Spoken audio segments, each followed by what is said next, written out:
Wa klabu ya Simba Suleiman Matola akiwa anatoka uwanjani baada ya kushuhudia dabi ya Kariakoo baada ya Simba Queens kupoteza kwa bao 1-0 akiwa anatoka hapa uwanjani.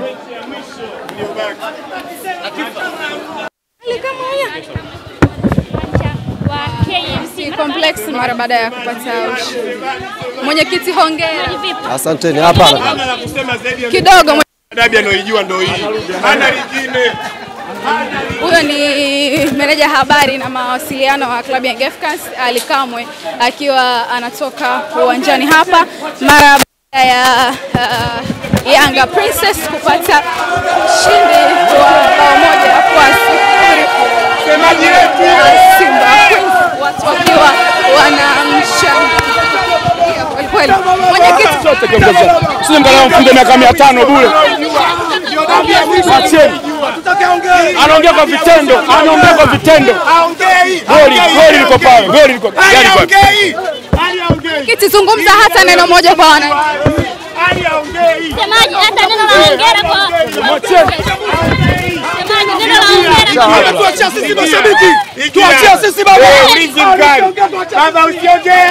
Na meneja habari na mawasiliano wa klabu ya Yanga akiwa hataki kuzungumza neno lolote, huku mashabiki wakiwa wanasema kwamba hataongea neno lolote zaidi, ataongea kwa vitendo kama ambavyo wanashuhudia. Meneja habari na mawasiliano wa klabu ya Yanga Ali Kamwe akiwa amepanda ndani ya gari lake na akiwa hataki kuzungumza chochote. Hii ni baada ya Yanga Princess kupata ushindi wa bao 1-0 mbele ya Simba Queens kwenye uwanja huu wa KMC Complex hapa Mwenge.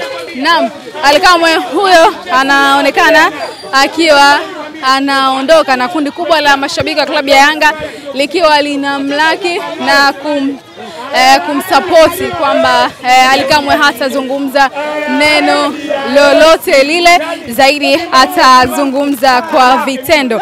Tazama meneja habari na mawasiliano Ali Kamwe akiwa anaondoka uwanjani hapa baada ya kupata ushindi. Yanga Princess kupata ushindi wa bao 1-0 mbele ya Simba Queens. Ali Kamwe huyo akiwa hajazungumza lolote na sisi ama wanahabari licha ya kuwa amepata ushindi huo, huku akiwa anaendelea mengi kwenye mitandao ya kijamii.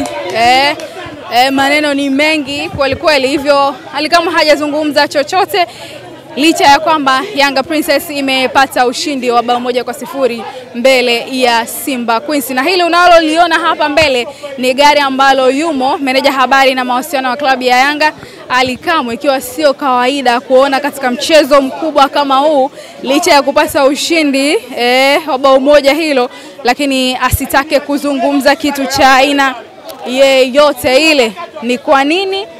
Mimi na yeye hatufahamu kwa nini Ali Kamwe hazungumzi chochote licha ya ushindi, huku mashabiki wakionekana kukipongeza kitendo hicho cha kutozungumza na kituo chochote kile cha habari ama na mwanahabari yeyote. Ali Kamwe huyo meneja habari na mawasiliano akiwa anaondoka hapa uwanjani kama ambavyo unashuhudia. Ni mara chache sana kuona meneja habari na mawasiliano wa klabu kubwa hasa hizi mbili kwa maana ya Simba na Yanga licha ya kupata ushindi lakini kugoma kuzungumza na wanahabari. Mazoea tumezoea wanapopata ushindi kama hivi basi nipo tambo zinapoanzia, lakini leo imekuwa tofauti na hizo mara nyingine ambazo tumekuwa tukizizoea. Tazama meneja habari huyo na mawasiliano wa klabu ya Yanga akiwa anaondoka hapa. Nipate neno la kuzungumza na ndugu yangu kabisa wa mara zote. Nini babu? Familia. K Mziwanda, uko vizuri ndugu? Niko fresh, niambie. Licha ya kupoteza lakini unatoka na tabasamu.